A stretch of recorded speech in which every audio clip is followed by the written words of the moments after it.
Like, how good of a season did Zack Frazier have? I was on Zack Frazier from day one that we needed to draft him. I thought he was the best center coming out in the draft. I said it. You guys heard it. This is not me going, hindsight. No, no. You go back to our first videos. I was all over Zack Frazier because he was a guy that had played in college for multiple years, been the starter at that position. A couple of the other guys sat behind somebody for a couple of years, played guard, only played center 1 year. I'm like, no, the Steelers need a center that's played center and been very successful playing center. That's who we need. And that's who we got. And what did it look like with Zack Frazier? I mean, first off, Zack Frazier, um, he's got a lot to uphold. The Steelers have a long line of great, not good, but great centers.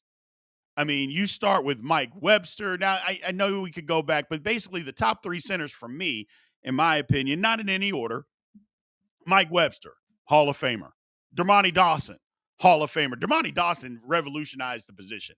I mean, basically how they play center today, Dermontti Dawson did that 30 years ago, man. That's how good he was. And then Marquise Pouncey, gonna be a Hall of Famer. So there's a long list of guys that have been good as far as Steelers are concerned at the center position. Zack Frazier, in my opinion, is in line to do just that. Now, it was one season, so I don't want to get ahead of my skis here, but we're pretty knowledgeable fans when it comes to Pittsburgh Steelers centers and what we see. I mean, he's got it. He's got it. He's got the nastiness. He's got the motor. He's got the mindset, the build. Zack Frazier's got it. He started 16 games this year, including a playoff game. He got hurt in 2 games.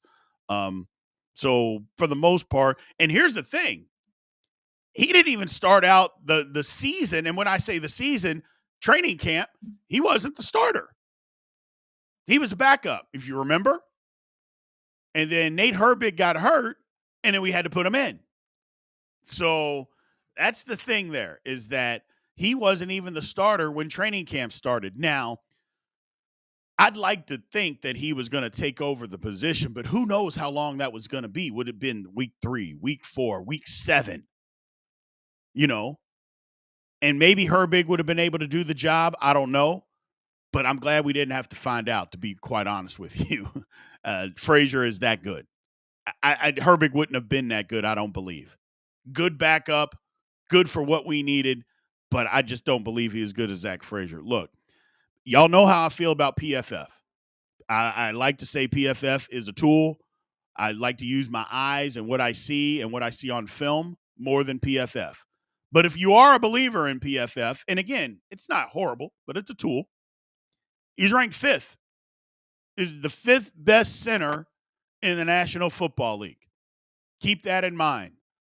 So, I mean, as a rookie, that's what he graded out this year, number 5. So, if whatever you want to believe as far as Pro Football Focus, there's our guy sitting at 5.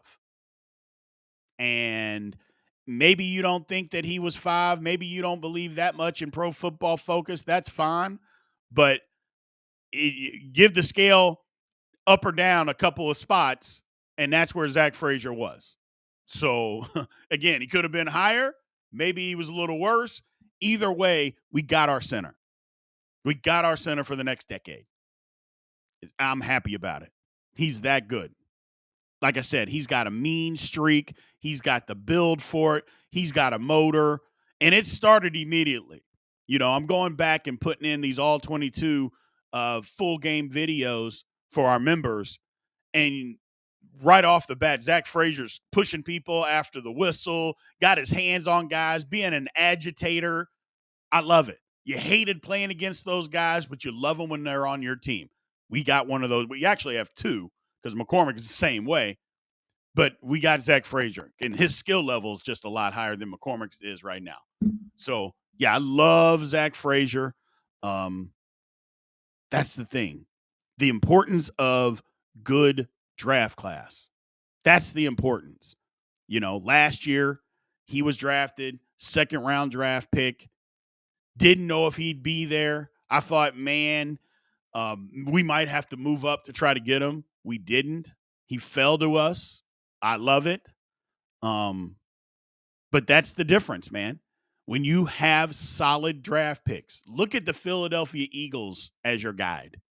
I know there's a lot of people that don't like Philly, but look at Philly. They just don't miss. They do the work. Now, granted, everybody misses on somebody. You can't get the draft 100% right. Like I said, if it was an exact science, everybody would do it and it'd be super, super easy. But do the research. Build your team from where you need to build it. Build it from within. When you do that, you're always going to be better off. You build it from inside out. And I know we play in a different type of football than what we did in the 70s, 80s, 90s, early 2000s. That things are totally different now, especially with the rules, because you can throw it all over the lot.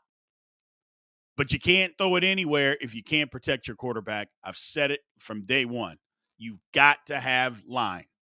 You got to have the line. So, and having a good center is just part of that, man. Let's go to the poll question. So, who would you prefer to flank Zack Frazier in 2025? Who would you prefer as far as a combination playing on right and left guard? A, would you want to see Daniels and Siamalu? That means we signed James Daniels back. B, Siamalu and McCormick. That we put who ended the season last year. We have McCormick. Siamalu and a free agent or a rookie. So do we go out and spend high dollar on a free agent and put them in at right guard? D, do we want Daniels and McCormick? Well, if that's the case, that means we've traded Siamalu. E, same thing, Daniels or a free agent rookie. Or F, McCormick and a free agent / rookie. So you got some choices there on who you would want. Siamalu, that'd be tough if we got rid of him. 31-year-old. He didn't play as good this year as he did the year before. I'll give you that, but he's still a very competent offensive guard in the National Football League. It's 31 years old. I'm not sure you give up on those people just yet. Either way, the Steelers got some choices. I mentioned it before. That free agent lot, dude, I mean, I'm still not opposed to throwing money at a big dollars at a free agent guard to get him in there to try to solidify that position. I'm not opposed to it. It's almost as important as wide receiver and D-line, in my opinion. It's almost as important. Just a ring above it. I might even say that it's more important than the D-line if I were to rank them. Wide receiver, offensive guard, D-line. Just my opinion. As far as free agency. So that is where I would that would be my lot as far as the order that I would go. So, but look, man, we talked a lot today about expectations. Are the Steelers that far away? We talked about change, and they go hand in hand. They really do. We have our expectations on what we think the Steelers should be. Are they that far away? But for them to get there, there's got to be some changes made. And I think the frustration comes in is because we've seen that the Steelers have been unwilling to make certain changes to be able to get to where we're trying to go. And I'm not going to back off of my stance. I like Mike Tomlin. I want him to change how he wants to win football. Somebody challenged me in the comments and said, he has been here 18 years and he hasn't changed. You're right. He hasn't. But that doesn't mean, you can always change. You can always change. I know he's done things his way forever, but I think he realizes that, or maybe he realizes that I can't keep doing this. We got to do something different. We don't have a quarterback. We got to find one. We got to make a decision on who that's going to be. We got to spend money in free agency on the offensive side of the football. The league is an offensive league. And yes, I get it that they dominated. The Eagles defense dominated the Chiefs in the Super Bowl. That's defense, you can say, still wins championships. But the game wasn't 7-0, people. That much I'll tell you for a fact. The game didn't end 7-0. The Eagles put up points. And look who the Eagles are actually paying. They're paying offensive guys. They're not paying defensive guys. They're paying offensive guys. So you've got to be able to score points in this league. You just do. Will the Steelers make those necessary changes? We're going to find out. I'm willing to give them the benefit of the doubt. Hopefully you guys are too. I appreciate it, man. So